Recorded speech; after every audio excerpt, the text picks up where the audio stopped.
Welcome back, MTG Joe here. Today, we're doing another installment of the weekly meta breakdown where we look at the top performing decks on the MTG Arena ladder. This particular video is for the historic best of one format. If you're looking for Standard, Explorer, we'll get to Alchemy this week for the MIQ, or deck lists for the Decathlon events. Everything will be on the channel. I'll put it into the playlist weekly meta breakdown, so you can always kind of keep an eye on that. But like I said, this is for historic best of one.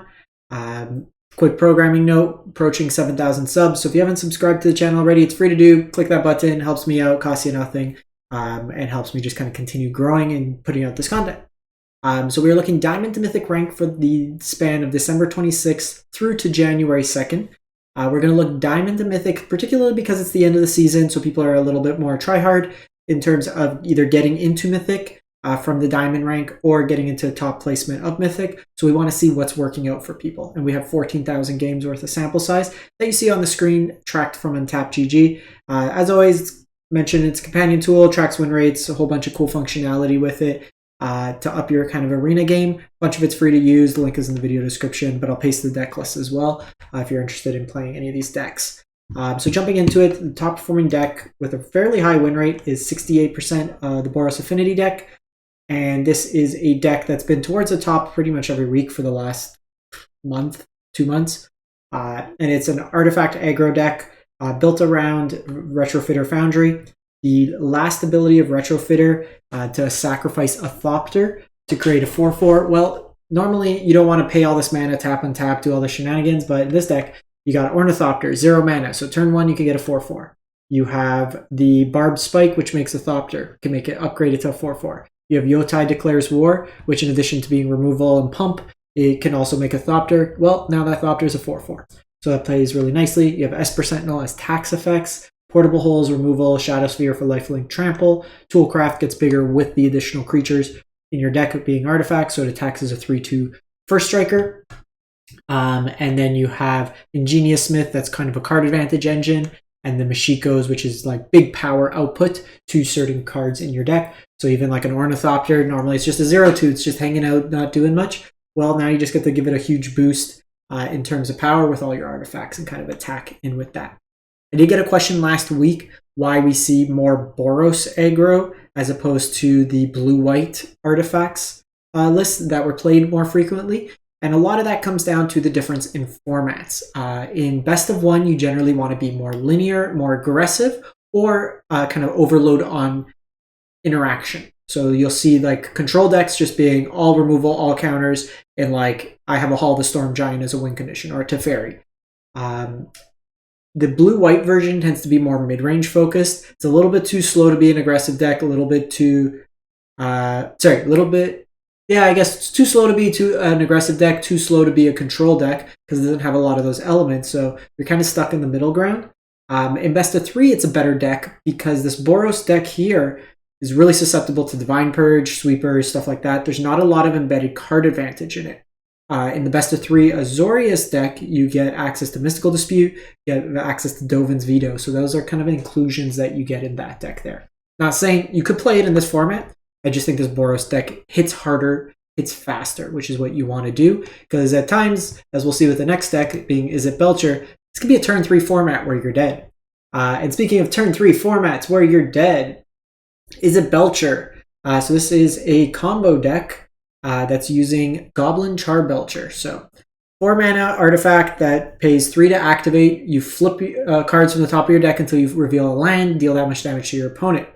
In this particular deck, you're not playing lands, but you're playing lands. And that's because you're playing all these dual-face lands, like Valakut's Awakening, Shatterskull. So by activating the Goblin Charbelcher, you deal damage equal to the number of cards in your library to your opponent and pretty much one-shot them. You can do this as early as turn 3 through the kind of combination of Strike It Rich, which would generate you a treasure token, or Magma Opus in one of your first 2 turns. Then turn 3, you have access to 3 mana plus the treasure. You cast Ironcrag Feet, gives you 7 mana. That gives you enough to cast the Charbelcher as well as kill your opponent by activating. This list here also has Indomitable Creativity that gives you access to basically sacrifice any artifact, and it finds you your Charbelcher because it's the only artifact in your deck. This version's a little bit kind of all-in combo. We've seen the versions in the past play Strangle and Brotherhood's End as sweepers. This version here has got Prismari's Command to kind of help you loot for the combo. It's also got an Offer You Can't Refuse, which lets you counter a non-creature spell. Its controller creates 2 treasures, so you can counter your own spell to give you the treasures needed. So kind of a way to like do stuff to yourself to kind of ramp you ahead, but also a Spell Pierce style effect if needed. This version's also on March of Reckless Joy, which lets you get rid of cards you don't need to kind of dig into your library to find your key combo pieces. So less interaction on this one, more all-in combo. It had a slightly higher win rate, 60. Actually, it was a bit higher this week, 63% versus 54% for the more interactive version.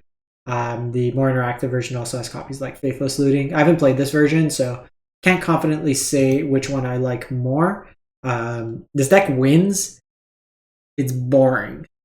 Like, that's the thing. So there's a lot of cards in this deck if you craft. Like, Creativity's fine, Prismari's fine. You'll get use out of those. Ironcrag Feed's kind of fallen out with the Goblins deck. They don't really play it anymore. Magma Opus Fringe play. None of this doesn't see really any play. This sees a 1-2 play.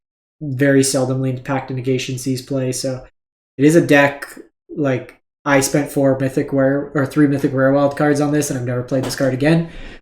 So keep that in mind. It will win games. If you want to just go into the notion of winning games, it's very boring to play.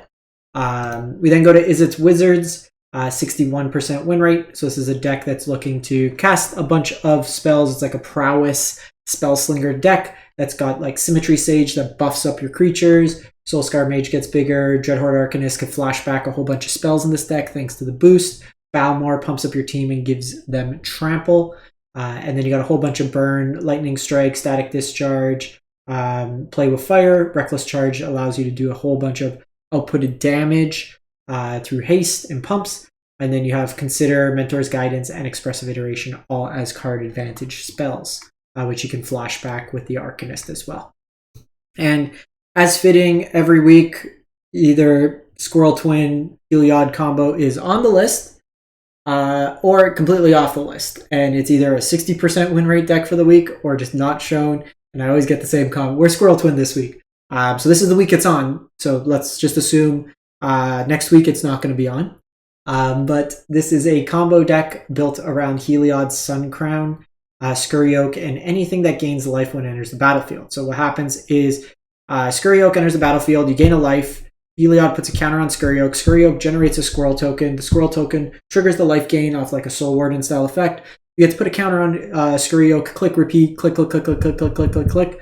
Go crazy. You break your finger, but you eventually get infinite life tokens, stuff like that. You can do it at instant speed through Collected Company. You also have kind of the alt wing conditions. This should be Bishop of Wings, not a Johnny's Pridemate.